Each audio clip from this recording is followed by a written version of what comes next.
एक छोटे से कस्बे में एक साधारण सा परिवार रहा करता था। उस परिवार का मुखिया था राम किशोर, जो सरकारी नौकरी में एक क्लर्क था। मेहनती और ईमानदार इंसान था, लेकिन उसके जीवन में एक अजीब मोड़ आया, जिसने उसके पूरे परिवार और समाज के सामने कई सवाल खड़े कर दिए। राम किशोर की पत्नी थी सविता, एक पढ़ी लिखी, संस्कारी और महत्वाकांक्षी स्त्री। शादी के बाद भी उसने पढ़ाई जारी रखी और संघर्ष करके राज्य प्रशासनिक सेवा RAS में अधिकारी बन गई। उसका व्यक्तित्व ही ऐसा था कि गांव की लड़कियां और औरतें उसे आदर्श मानती थी। लेकिन जब सविता अधिकारी बनी तो लोगों ने राम किशोर के कान भरने शुरू कर दिए। कोई कहता, अरे अब तेरी बीवी तो अफसर हो गई, तुझे कौन पूछेगा। कोई कहता, औरत अगर ऊंचाई तक पहुंच जाए तो आदमी की इज्जत खत्म हो जाती है। धीरे धीरे राजकिशोर के मन में भी हीन भावना घर करने लगी, और इसी बीच उसके कुछ लालची रिश्तेदार ने उसे दूसरी शादी करने के लिए भड़काया। राजकिशोर की मुलाकात हुई शालिनी से। शालिनी बहुत सुंदर थी, लेकिन उसमें महत्वाकांक्षी से ज़्यादा लालच था। उसे सिर्फ इतना दिखा कि राजकिशोर की पहली पत्नी अधिकारी है और उसके पास पैसा, इज्जत सब है। उसने सोचा, अगर मैं इस घर की बहू बनी तो मुझे ऐसो आराम मिलेगा। रिश्तेदारों ने आग में घी डालते हुए कहा, सविता तो अफसर है, उसे तेरी परवाह कहाँ होगी।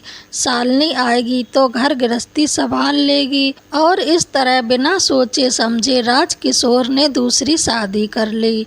शादी के कुछ महीने तक सब सामान्य रहा, लेकिन जल्द ही शालिनी का असली चेहरा सामने आ गया। वह सविता को ताने मारती, अरे अफसरनी जी, घर का काम भी कर लो, कभी नौकर वाली बनकर तो घूमती हो, पर बीवी नाम की जिम्मेदारी निभाना भी आता है। वह राजकिशोर को भड़काती, देखो तुम्हारी पहली बीवी तो बस अपने पद की शान में डूबी रहती है, असली पत्नी तो मैं हूँ जो तुम्हारे साथ खड़ी हूँ। धीरे धीरे शालिनी का व्यवहार इतना कठोर हो गया कि राम किशोर पर भी अत्याचार करने लगी। कभी झगड़ा करती, कभी आर्थिक दबाव वह अक्सर करती। सविता के पैसे से घर चल रहा है तो क्या हुआ, यह सब तुम्हारा ही तो है, तुम्हें अपनी बीवी पर हक जमाना चाहिए। सविता यह सब देखती थी, पर वह चुप रहती। उसे अपने पति से प्यार था, वह अपना परिवार तोड़ना नहीं चाहती थी। उसने सोचा, अगर मैं भी लड़ूंगी तो समाज कहेगा कि पढ़ लिख कर औरत बिगड़ जाती है, मुझे उदाहरण बनाकर दिखाना है। उसने और ज़्यादा मेहनत की। अपने पद पर रहकर उसने गांव की बेटियों के लिए स्कूल खुलवाया, महिलाओं के लिए रोजगार चलाई और समाज में संदेश दिया कि औरत अगर पढ़े तो घर और समाज दोनों संभाल सकती है। शालिनी के अत्याचारों और लालच के कारण घर का वातावरण इतना जहरीला हो चुका था कि बच्चों की हंसी भी गायब हो गई थी। अर्पिता अब पहले जैसी हंसमुख लड़की नहीं रही।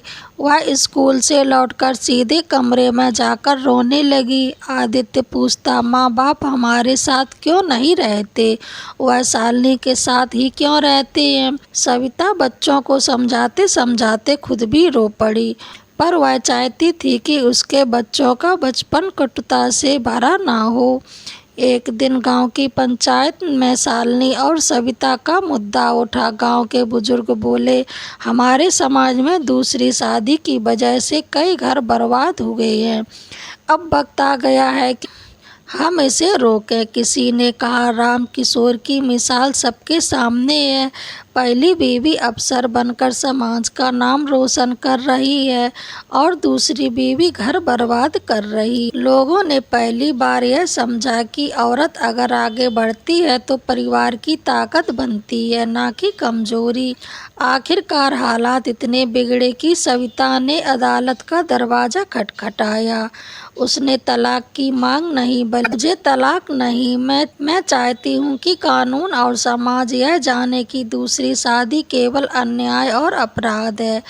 अदालत में गवाही के दौरान सविता ने शांत स्वर में कहा, माननीय न्यायालय, मैं अधिकारी हूँ, चाहूँ तो अपने अधिकार का गलत उपयोग कर सकती हूँ, पर मैं चाहती हूँ कि मेरी तकलीफ से समाज सीखे दूसरी शादी सिर्फ औरत को नहीं, बच्चों को और पूरे परिवार को तोड़ देती है।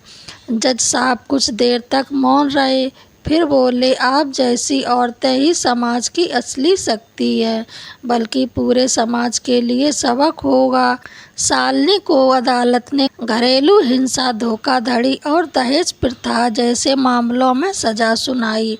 वह रोती हुई बोली, मैंने तो सोचा था कि अब सरनी के घर में शादी करके ऐश करूंगी, पर मेरी किस्मत ने मुझे जेल पहुंचा दिया। गांव की औरतें आपस में कहने लगीं, देखो लालच का नतीजा क्या हुआ। अगर वह सविता जैसी मेहनती होती तो आज इज्जत से जी रही होती। रामकिशोर अब पूरी तरह से टूट चुका था। उसने समाज के सामने सिर झुकाकर कहा, मेरी गलती ने मेरे घर को बर्बाद कर दिया। अगर मैं पहली पत्नी की इज्जत करता तो आज मेरे बच्चे खुशहाल होते। मैं चाहता हूँ कि कोई भी आदमी मेरी तरह गलती ना करे। उसके आंसुओं ने सबको झकझोर दिया। अर्पिता बोली, माँ, जब मैं खड़ी हो जाऊंगी तो आपकी तरह अफसर बनूंगी, ताकि कोई और औरतें रोने पर मजबूर ना हो। आदित्य बोला, मैं वकील बनूंगा माँ, ताकि अदालत में उन औरतों की मदद कर सकूं जिन पर अत्याचार होता है। सविता की आंखों में से आंसू आ गए। उसने बच्चों को गले लगाकर कहा, यही तो मेरी सबसे बड़ी जीत है। मेरी तकलीफ ने तुम्हें सही रास्ता दिखाया। सरिता की कहानी अखबार और टीवी चैनलों और सोशल मीडिया पर फैल गई। कई राज्यों में महिलाओं के संगठन जागरूकता अभियान चलने लगे।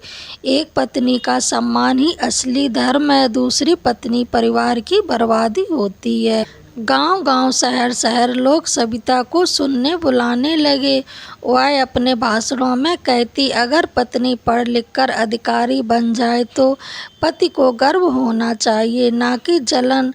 और अगर कोई आदमी दूसरी शादी करने का सोचता है तो उसे 100 बार नहीं 1000 बार सोचना चाहिए। कुछ वर्षों बाद अर्पिता सचमुच अफसर बन गई। आदित्य ने वकालत पास की।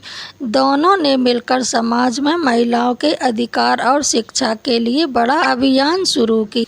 रामकिशोर अब बूढ़ा हो चुका था। वह हर जगह अपनी गलती का इजहार करता और कहता, मुझे गर्व है कि मेरी पहली पत्नी और मेरे बच्चे समाज के लिए मिसाल बने। मेरी दूसरी शादी ने मेरा घर तोड़ दिया, लेकिन मेरी पहली पत्नी की महानता ने पूरे समाज को जोड़ दिया। यह कहानी हर सुनने वाले को यही सोचने पर मजबूर करती है कि दूसरी शादी केवल लालच और कमजोरी की निशानी है। पहली पत्नी को समाज और बराबरी का दर्जा ही असली पुरुषार्थ है। औरत अगर पढ़ लिख कर अधिकारी बनती है तो घर परिवार की ताकत बनती। आपको ये कहानी कैसी लगी कमेंट बॉक्स में ज़रूर बताएं और मेरे चैनल को लाइक, शेयर, कमेंट, सब्सक्राइब ज़रूर करें। बेल बटन दबाना बिल्कुल ना भूलें। पूरा वीडियो सुनने के लिए धन्यवाद।